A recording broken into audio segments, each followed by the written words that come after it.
Olá, meu amigo, minha amiga. A fila está ganhando velocidade. Acabou de tomar uma condenação de 15 anos, mais um desses réus aí que participaram do dia 8 de janeiro aqui no nosso país.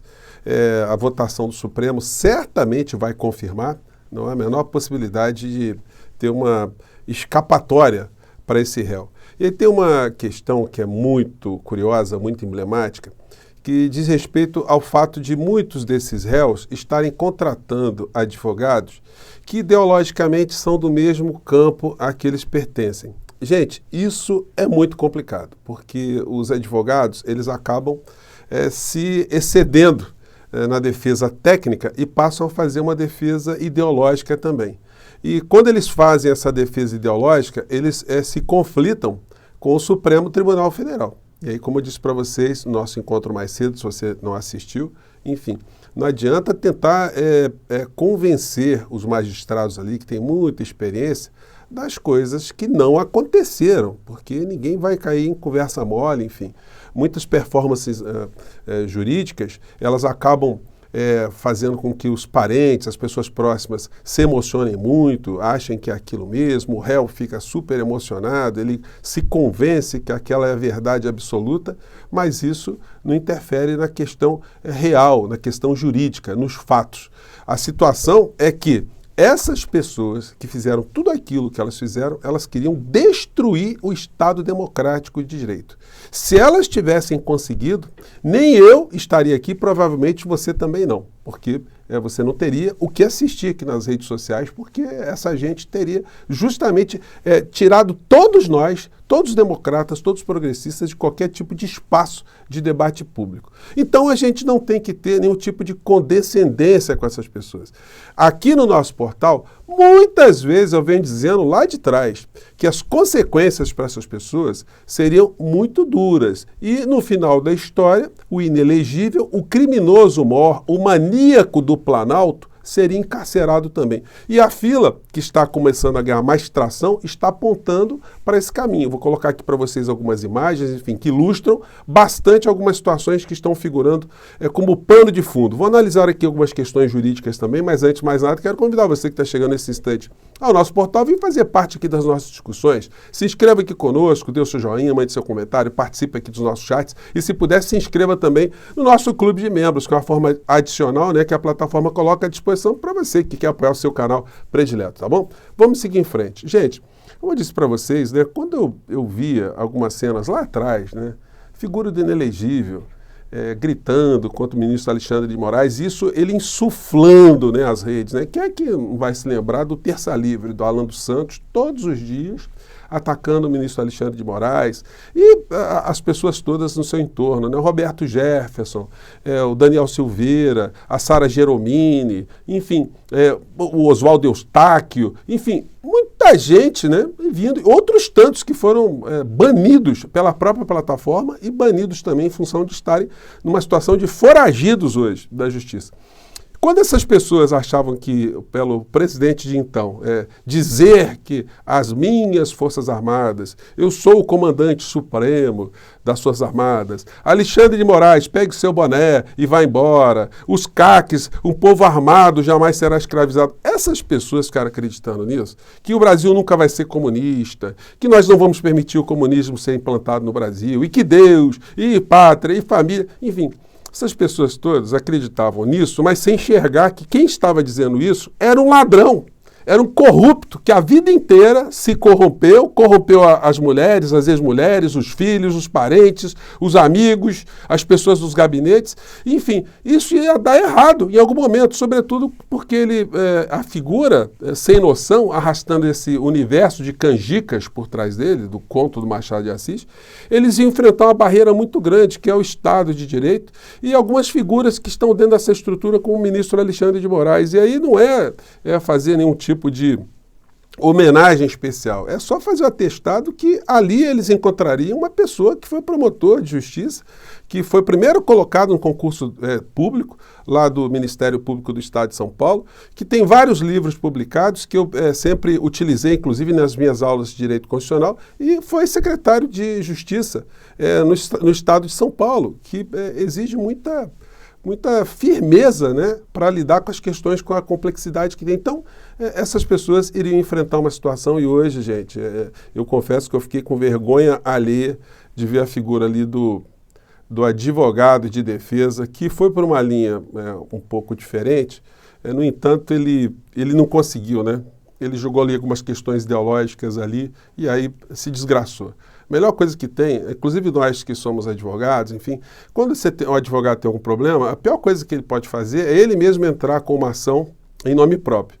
Porque ele acaba se envolvendo emocionalmente, isso embaralha muitas coisas, a defesa fica complicada. Então é melhor sempre contratar um outro advogado. E a melhor coisa que se tem a fazer num caso desse, que envolve questões aí de naturezas políticas, é você ter um advogado que não comungue das suas ideias, para que ele possa fazer uma defesa super isenta. Mas essas pessoas estão cometendo esses erros, e aí, gente, a vergonha alheia foi muito grande, né? Eu tenho vários vídeos aqui, vou colocar 3 hoje na descrição do nosso vídeo, vídeos que eu gravei há 1 ano atrás com vocês, onde eu dizia coisa, gente, não é profecia, é analisar o sistema como funciona. Eu vou colocar só esse trechinho aqui, gente, de um dos vídeos aqui que eu fiz com vocês, que tem esse título aqui, ó. Bolsonaro em desespero, estimula a baderna, vai faltar cadeia, os canjicas ultrapassaram fronteiras. Isso aí quando teve a eleição, e já no segundo turno, eles começaram a fazer bloqueios nas estradas, né? Enfim, só que algumas coisas que eu previ aqui, elas acabaram acontecendo de um modo mais transversal, vamos dizer assim, né? Com uma fuga de Bolsonaro. Vou comprar só esse trechinho aqui, gente, porque é impressionante, né? Como é que algumas coisas a gente acaba acertando. Vamos lá. Muito tempo preso. Então, muitas pessoas que estão inadvertidamente provocando, tentando fazer bloqueio, fazendo discurso, aparecendo em videozinho, fazendo bravata, essas pessoas vão ser enquadradas no Código Penal com sanções muito pesadas. E sabe onde estará Bolsonaro quando essas pessoas estiverem sendo presas, processadas? Estará longe, em alguma cadeia, ou estará longe do Brasil, porque a situação está ficando complicada para ele, né? Até o que não achava que ele poderia se evadir do Brasil, diante dessa circunstância das coisas que estão acontecendo hoje, isso tem que ficar no horizonte também. Pois bem, mas veja aí, gente, eu passei nesse vídeo aí um jornalista português que foi hostilizado por bolsonaristas, né? Eles não confundiram tudo, não viram que o cara era português, que o cara era da mídia, enfim, coisa muito bizarra que eu coloquei nesse vídeo, vou colocar na descrição do nosso vídeo também. Outros vídeos que eu fiz aqui, Jair com medo, Bolsonaro perdido deixa seguidores sem direção, os canjicas ridicularizados nas redes, uma série de pessoas pedindo intervenção militar, enfim. Gente, isso estava previsível lá atrás. Bolsonaro deprimido espera relatório milagroso. Os canjicas sonham com as eleições americanas, porque as suas armadas ainda ficaram de apresentar um relatório, né? E aí eles ficaram nutrindo essa coisa do relatório, enfim. Hoje na sessão, gente, do Supremo Tribunal Federal, o ministro Gilmar Mendes, na parte da manhã, ele já deixou aqui um espaço bem aberto antes da briga, da discussão de Alexandre de Moraes com o Mendonça, que o Bolsonaro está na reta. O maníaco do Planalto está no horizonte. A fila vai chegar até ele de uma maneira que ele não vai poder escapar, não. Acompanhe esse trecho aqui. Os episódios isolados que nós tivemos a partir de movimentos sociais, protestos e coisas do tipo. Nós jamais tivemos um grupo acumulado na frente de quartéis pedindo intervenção federal. É preciso colocar isso nos seus devidos marcos e contextos. Isso está contextualizado. Não tem do Poder Executivo para esse tipo de prática, ou mesmo para a omissão. De modo que, ainda ontem vi essa consideração sobre o passeio no parque, jamais houve passeio no parque. Não se tratava de passeio no parque nesse caso, nem de um incidente. A cadeira que o senhor está sentado, depois, a cadeira que o senhor está sentado, estava lá na rua, no dia da invasão. É só para justificar mesmo, essa expressão não foi minha. Não fui eu que disse isso. Então, está longe de se tratar disso. É preciso que a gente contextualize isto e que havia... É importante essa contextualização. E só para encerrar, desculpe-me mesmo, mas só para encerrar, na verdade, estava implícito em toda essa ação que, ao fim e ao cabo, diante da anomalia, da anarquia instaurada, nós teríamos uma GLO. E aí o ministro Alexandre coloca muito bem. Imagine que esses fatos tivessem ocorrido antes do dia 1º de janeiro, com o governo, então, anterior no poder. E nós tivemos situações desse tipo, é que os fatos vão se acumulando e nós perdemos o contexto. o 12 de dezembro, dia da diplomação do presidente da República. Atos não só de vandalismo, de terrorismo, ônibus incinerado. A Polícia Federal invadida. Carros pegando fogo embaixo de posto de gasolina. Em dado momento, gente, o ministro Gilmar Mendes, ele fala, quase que ele pergunta, quase que ele joga, né? Quem é que estava por trás disso? Então, mas ele deixou a senha aí que a hora vai chegar, né? Bom, a condenação foi confirmada de 17 anos para o primeiro réu, aí veio o segundo, de tarde. Aí o advogado dele, que mostrou claramente que tinha um vínculo ideológico com o seu cliente, também deu, enfim, pode sensibilizar o público em geral, mas quem é do Ministério Público, quem é magistrado, não vai ficar se sensibilizando com conversa de advogado. Todo criminoso, quando mata alguém, vai para o júri, enfim, o advogado de defesa vai contar a história muito triste daquele assassino, né? Algumas situações para fazer o júri acreditar que ele é o inocente. Então, o apelo emocional funciona, mas para o público exterior. Aí depois vamos ver o que o ministro Alexandre de Moraes falou. Quem assistisse assim de uma forma muito inocente poderia se sensibilizar com as palavras aqui do advogado. Vou pegar um trechinho aqui. Esse, em 17 anos, é o primeiro caso que eu não consegui dissociar o sentimento do processo com o meu próprio sentimento. Quando na oitiva, no interrogatório... Aí complicou, doutor. Quando misturou o sentimento do réu com o teu... O senhor não viu seus filhos? Ele disse há mais de 8 meses. E eu continuei insistindo no interrogatório. O que seus filhos acham que aconteceu contigo? Meus filhos acham que o pai deles morreu. Quando saem lá fora, eles olham uma estrelinha no céu e perguntam: é ali que papai está?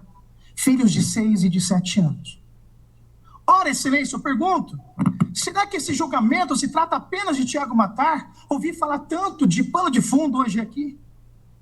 Mas as famílias desses considerados patriotas? E a família dessas pessoas que estão aqui respondendo o processo? E aí ele fez isso aí, deve ter... A mãe do réu estava lá, né? Não mostraram a cena aqui, mas ela chorou, né? Compulsivamente. E aí veio a fala do ministro Alexandre de Moraes, depois dessa história toda, mostrando que ele não está de brincadeira no meio dessa história, né? E que a fila, quem está nessa fila aí para ser julgado deve ter ficado muito preocupado. Vamos lá. No mundo civilizado, nós não vivemos de mentiras, falsidades, e muito menos de agressões. Presidente, é patético e medíocre, eu repito, é patético e medíocre que um advogado suba à tribuna do Supremo Tribunal Federal com um discurso de ódio, um discurso para postar depois nas redes sociais que veio aqui agredir o Supremo Tribunal Federal, talvez pretendendo ser vereador do seu município no ano que vem. E eu digo com tristeza, presidente, que o constituído, o réu aguarda que o seu advogado venha aqui, venha defender tecnicamente, venha analisar tipo por tipo. O advogado ignorou a defesa. O advogado não analisou nada, absolutamente nada. Não analisou associação criminosa, não analisou dano, não analisou nada porque o advogado preparou um discursinho para postar em redes sociais. Isso é muito triste.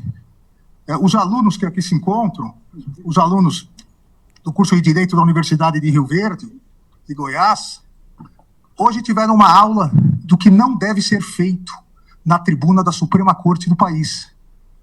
Hoje tiveram uma aula do que um advogado constituído não deve fazer para prejudicar o seu constituinte. Ou seja, esquecer o processo e querer fazer uma média com os patriotas. Realmente é muito triste. E só não seria mais triste, ou só é mais triste, porque ainda confundiu o Príncipe de Maquiavel com o Pequeno Príncipe de Antonieta de Saint-Exupéry, que são obras que não têm absolutamente nada a ver.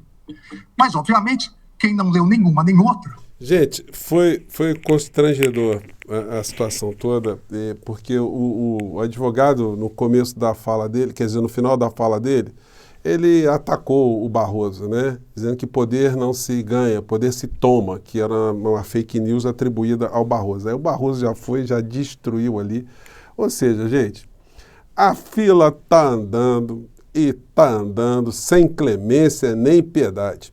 Essa gente esperou o contato chegou e agora não tem escapatória. Quem deve estar com as barbas de molho, já tentando preparar uma fuga, como a gente avisou lá atrás, é a figura do inelegível. Está fazendo uma série de cirurgias aí, né? Está cuidando do corpício, né? Para tentar ou ficar na cadeia de uma maneira menos penosa ou fora do Brasil. Mas está todo mundo de olho a essa altura do campeonato, né? Vida que segue, filas que andam. A gente volta no próximo encontro. Um grande abraço, tchau!